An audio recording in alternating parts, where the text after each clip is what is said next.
Wow!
Wel, daar sê julle, ons gaan vandag, klink my na van Starens toe. Ons gaan saam met Divan van Breda uit en ons gaan kyk of ons 'n paar haie kan vang. Jonathan en Jessica en Michael het nog nooit 'n groot haai in die see gevang. So kom ons kyk of ons vir hulle iets kan kry. Kom saam.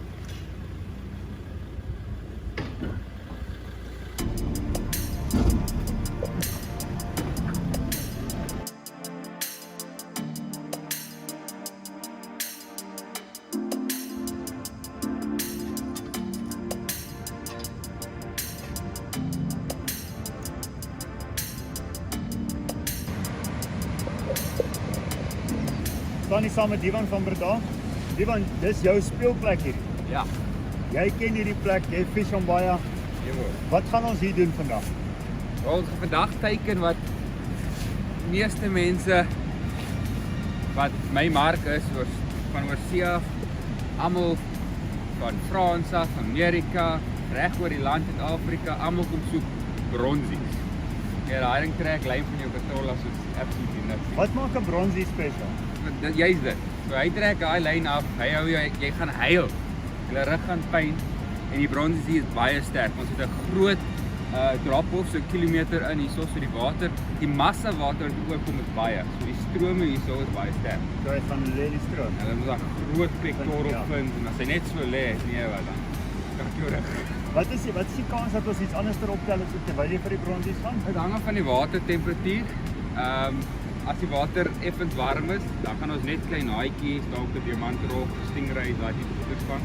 As dit effens koeler is, kan ons kyk na die twee banke, een aan die regterkant, een aan die linkerkant, vir 'n live bait drop, dalk vir 'n cobby of so ietsie, of 'n krappie gooi vir 'n steenie. Maar all in all, nie regtig veel anders. Groot pylsterte of iets in daai lyn hier?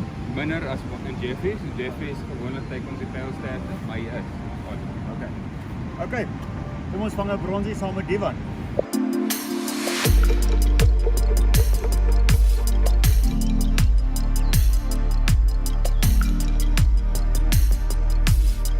Ek vis altyd Babelus hoeke, Eagle Claw, verkieslik BKK's en ek maak altyd Babelus. Kan nie drougvis vang of enige haaivis vang eintlik doen met 'n hoek wat nog 'n baba aan het.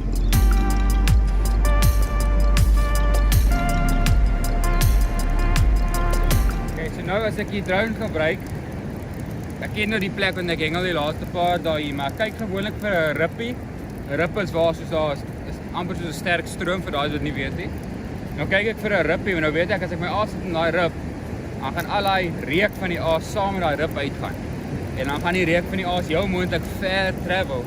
En dan gaan die haai gaan dan teen daai rip opswem en die aas kom soek. So dis ook wat lekker is van my Swell Pro met die kamera.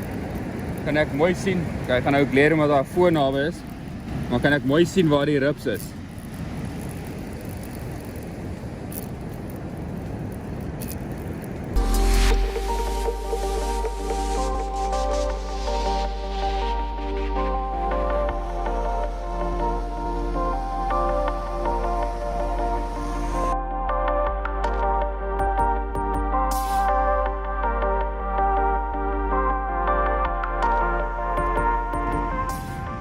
Hy is nou 'n bietjie uitgeëet, maar dit is 'n solid vis. Dit was nie 'n klein greitjie nie. 'n klein greitjie byt gewoonlik in die helfte. Hierdie was definitief 'n bronsie trek. So hulle is hierso. Ons moet net nog geen convince om weer te eet. So ons gaan nou 'n live bait try. Hier is ons live mullet. My go-to aas, een van my favorite aase. Enigiets in die see eet hom. So as jy hom drop dan enigiets kan jy hak so. Dis altyd 'n lekker ding. Nooit te weet wat jy gaan hak nie. So, dink 'n laaste koffietjie voor die aksie gaan begin. Wat Divan sê, hy sit die aase uit, vat dit redelik ver uit. Daar's 'n rip current wat loop. So as die sandhaai en die ander aas nou daar binne lê, dan trek die geur nou so af met die stroom. En die bronsies kom op met die stroom. So dit vat so 'n tydjie vir die aas om te settle, bietjie die geur in te sit in die water. En dan begin hulle opkom. Nou die eerste een was nou hier gewees. En ons het 'n tyd gehad, maar hy het hom nou nie heeltemal geëet nie. So hulle proe nog. So ek dink die tyd begin nou reg raak, is op die oomblik hoogwater. En ons is op die regte tyd hier. Dis nou so 8uur. En ons die aase is uit. Dis reg, ons is opgewonde. Ek het nou die mullet gereken in 'n manier wat hy lekker lank lewendig bly. So hy's nêrens gepenetreer nie. Hy's net bo die oogies met 'n cable tie. En 'n stukkie spons vooraan om 'n bietjie die staal ligter te maak. En dis 'n vinnige groeiende vis. Jy mag 50 hou van hulle 'n dag. So al is hy dalk lewendig en dit lyk bietjie inhumane. Hulle is maar so sardiens, jy weet, daar's baie van hulle en hulle sexually mature baie vroeg. So hulle lewens, their lifespan is very short.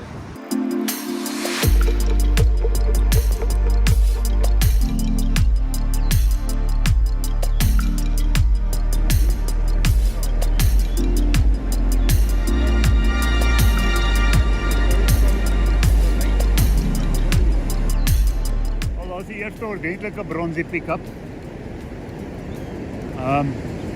Op 'n sandhaai gearbox. Mooi opgetel.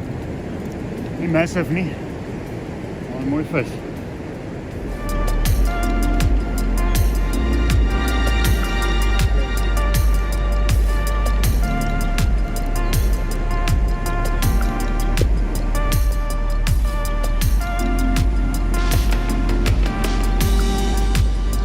Wat er nou agter gekom is gehak.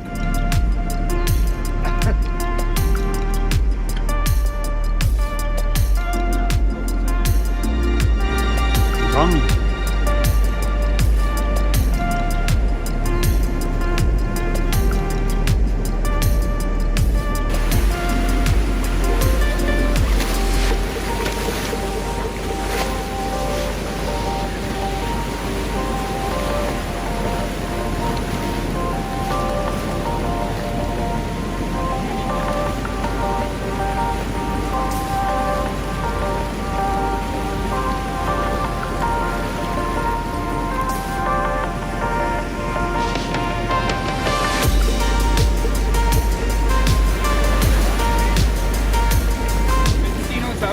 Altyd na by die water, dan kom jy altyd nou en dan kom maar 'n watertjie of 'n golf oor hom. Sodra daar nie water is nie, spring uit en op die pectoral fins en ons gaan daai hoek uitkry.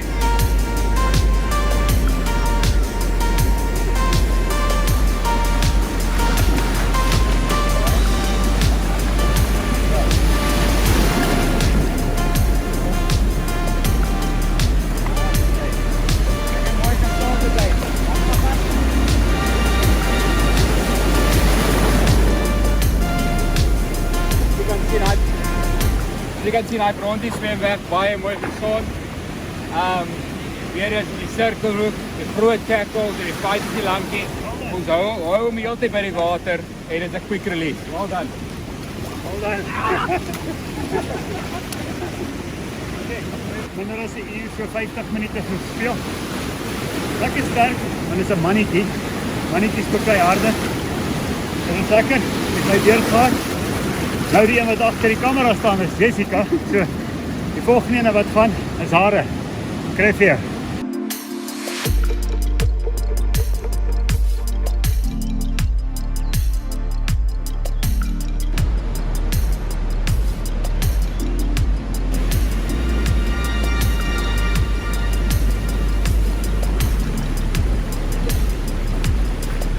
Daai sirkelhoek het hom in die kant van die weg, so ons kan maklik die hoek uithaal en die vis kan terugsit.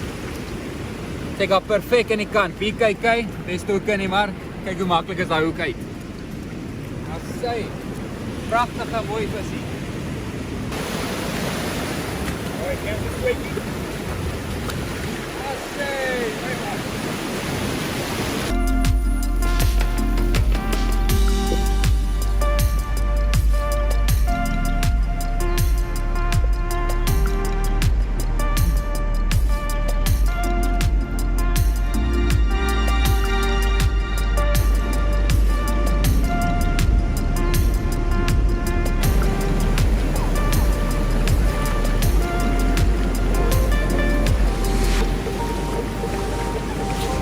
Verskil is hierdie. Vir bronze het hy nie dit nie. Bietjie valler in kleur ook die grey. Bronze is obviously bietjie meer brons, maar die maklikste way om te tel is hierdie riffeltjie. Bronze het niks riffel nie.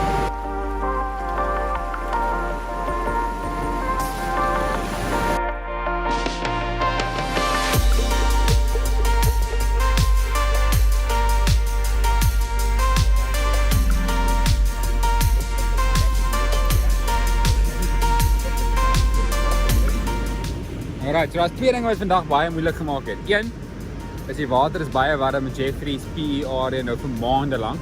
Van die warmste waterrekorde in meer as 10 jaar die jaar. So dit het baie van die spesies wat ons gewoonweg vang in 'n ideaal of typical day, het dit uit die equation uitgehaal. Sorry, ek neem bietjie my taal hier. Dis een ding. Die tweede ding wat dit moeilik gemaak het, die tweede ding wat vandag moeilik gemaak het, daar was 'n moeëse klomp sardine activity die laaste 2 dae. En gister was daar rugby velde vol. Daar spring, what jumped there? Something jumped. Watch someone's rod there, do something massive jump. Sorry. Wat ek sê, well, was rugby velde vol sardine activity.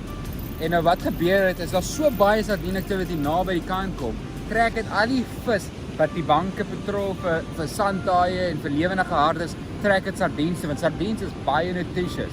So dit is regtig ietsie wat vir hulle baie maklik is om te eet en dit gee vir hulle baie energie.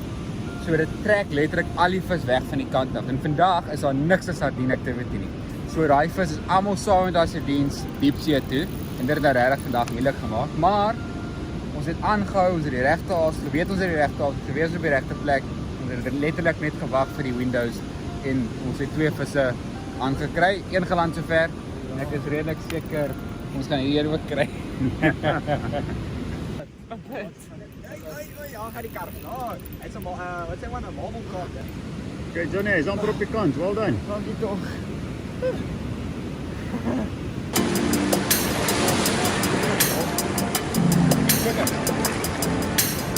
Ja. Ja. Mooi dit. Beautiful. So ons is vandag by Kabeljous. Kondisies is weer ongelukkig nie te great nie. Maar ons gaan 'n plan maak.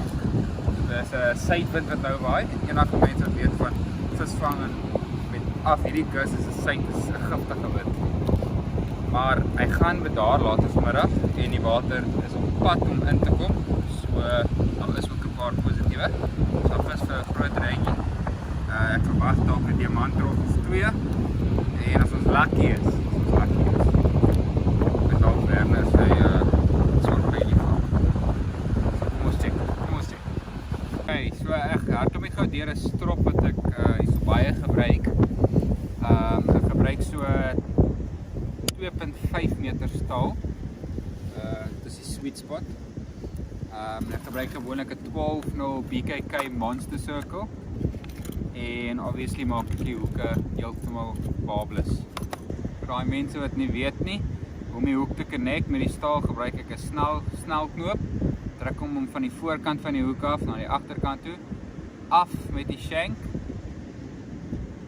En dan wrap ek net die lang stukkie om 5 keer. En dan die belangrike deel is om hierdie van agteraf deur te druk. Baie belangrik.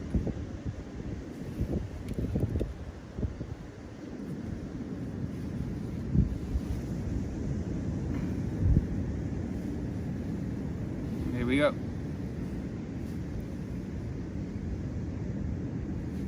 Met die swivel doen ek 'n gewone figure 8. So ek het 'n redelike lang tag end en ek wrap hom oor die staal en my vingers. So die lekker ding is jy wil hê jou vinger moet so half die staal in plek hou.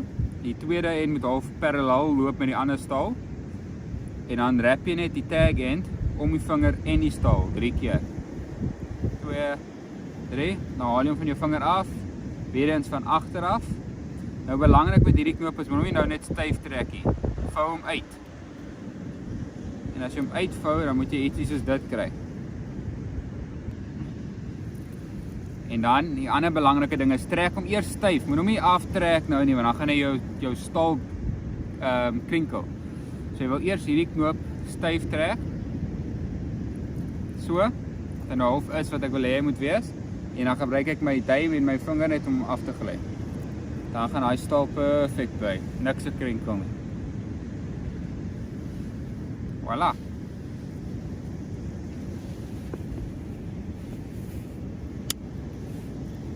There's your finish knot. Nou gooi jy net hierdie stuk weg. And there we go. Kom, trek hom.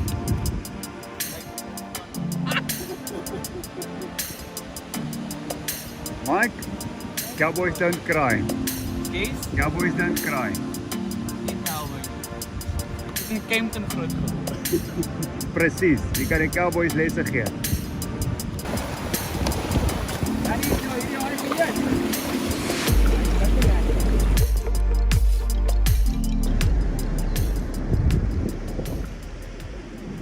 Wel, daar sê, die son is besig om te sak. Dit was 'n baie lekker, kan ek nou maar sê, interessante 2 dae saam met Divan. As daar nou iets is wat ek geleer het in hierdie 2 dae, is, as jy nie die area ken nie, en is moeilike omstandighede, wel, as jy nie die area ken nie, dan is dit moeilik om by 'n plek te kom hengel. As jy 'n ervare gids het soos Divan, is dit makliker. Maar nog steeds, ons is in uiterste moeilike kondisies gewees hierdie afgelope 2 dae. En tog het Divan dit maak werk, want hy het goeie kennis. Net. Maar ons staan nou hier so, daar's nog 3 stokke in, en enigiets kan nog gebeur, maar vir alle praktiese doeleindes ek dink is op die einde van die 2 dae. So Divan, baie dankie vir jou en dankie dat jy lekker saam met Stuyvelyne gekuier het. Ja, was vir my lekker om julle te hê. Die kondisies is regtig taaf, maar Nou sê my Divan, as die kondisies is nou vandag, nou môre begin die Nationals hierso. Dan gaan die ouens vis. Jy kan nie die weer kies nie, jy kan nie die kondisie kies nie, jy kan nie die watertemperatuur kies nie. Nou, wat doen jy anders in sulke kondisies waar dit moeilik gaan? Watter uiterste toe gaan jy?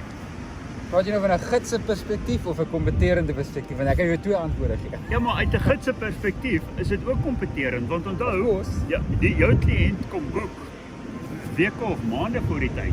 Hy het nie die luxury om te sê, "Wow, die weer lyk mooi, kom ons gaan vis nie." So vir jou uit beide 'n kompeterende en 'n gids perspektief is dit moeilik as die omgewing as die kondisies change. So wat doen jy dan? Die belangrikste ding is om as jy nou kompeterend is ook, is om jouself selfvertroue. So jy moet weet, okay, ek ken die plek, ek was al hier, ek verwag hierdie 4 spesies om te byt. Ons water is nou baie warm, ons gesit met 'n suidewind en 'n laag lugdruk. So ek weet die 3 visse wat dalk sop eet in hierdie situasie is 'n diamantrog, dalk 'n reggie, jy weet daai tipe visse. So ek probeer juis daai visse vang. Ten minste vang met byt. Dis dieselfde as enige kompetisie. So jy default, as ek so kan sê, amper terug na jou mees gemaklikste kondisies toe. Dit wat jy verseker weet werk. Yes. Want as min dinge werk of as dit moeilik is, dan is dit wat jy weet die beste werk altyd jou go-to. Ja. Back to basic. Maar soos ek jou gesê het met hierdie stok, ek sit altyd soos 'n bargain stok uit. Ja. Hou hom weg van die ander stokke. Fokus met twee rotate hier die hele tyd en jy probeer maar teiken wat jy dink gaan byt en dan sit jy altyd 'n stok aan die een kant om ek like doen. Want ek weet, okay, jy weet, as daar dalk is 'n prize visie verbykom, dan is ek gekeer en ek's reg vir hom ook. Dis soos 'n lotto stok. Ja, dis 'n lotto stok, ja. So as hy gaan, dan weet ons dis 'n groot vis. Yes. Want dis 'n groot stuk asang. Ja, Jy weet, dis soos 'n solid. solid stuk vleis en dis wat nou uit is hier. So Divan, as die ouens as jy kan raad gee met betrekking tot mense wat graag saam met jou wil kom hengel, wat is die beste tyd? Wanneer gebeur wat in Jeffreys? En vir die waarheid sê, laaste 2 dae seker top 10 van my toughste dae ooit. Dood ernstig. Suid, warm water, dit was taaf, maar oor die algemeen kan jy maar amper jaarliks vis in Jeffreys. Ek sal sê die slegste maand, die moeilikste maand is seker September. Jy weet, June, July, August, September is taaf.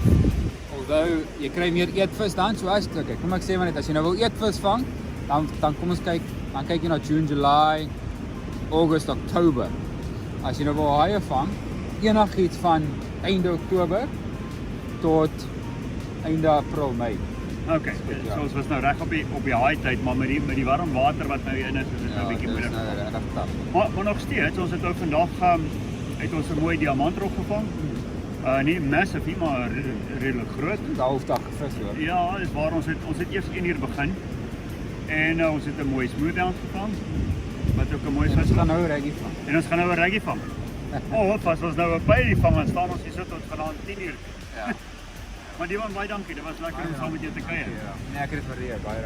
Ek moet net sê ook, dit is altyd belangrik om as jy kom is ook om jou tyd te geniet en jy gaan jou tyd meer geniet as jy kalm is en rustig is en jy's hier vir 2, 3, 4 dae en jy sien ook ander goedes in Jeffreys. So ons spandeer tyd in die dorp ook. Dis lekker hierso.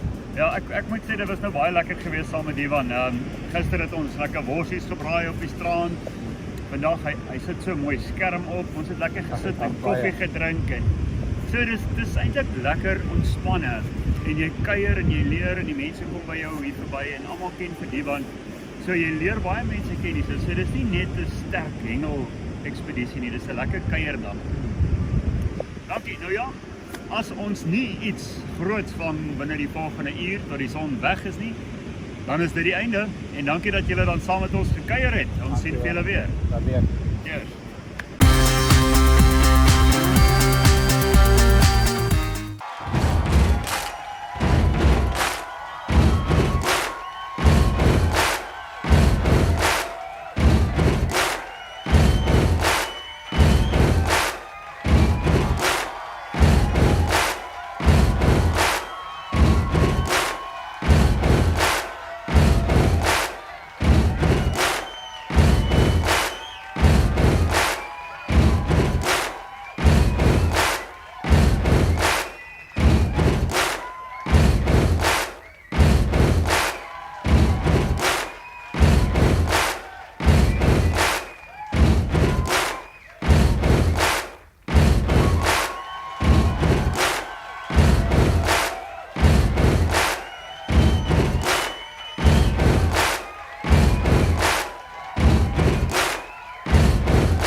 April 26, 1986.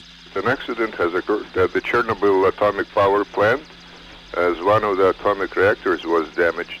The world's worst nuclear accident happens at the Chernobyl plant in Ukraine, then part of the Soviet Union. An explosion and fire at the plant kills at least 31 people, spewing radioactive clouds into the atmosphere that winds carry as far as Western Europe.